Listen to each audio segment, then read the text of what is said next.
Welcome to One Chemistry. This is 365 Chemistry series. Daily one question for you. Here trans dibromoethylene is given. You have to find the compound can give how many number of signal in the proton NMR. Before finding the signal, you have to know the any symmetry present in the system or not. Here inversion symmetry is there. What it means you are meeting the exact same atoms on the opposite side. If you meet the atom in xy, you will meet the same atom in minus xy. It is called inversion symmetry. Here inversion symmetry is present between the carbon, so you will have same hydrogen there. So the atom in the opposite sides are magnetic equivalent. They will produce the same chemical shift. So both hydrogens are same. It will produce only one signal.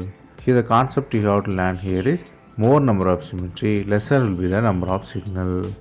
So the given compound will give only one signal. That's all from this video. Thanks for watching.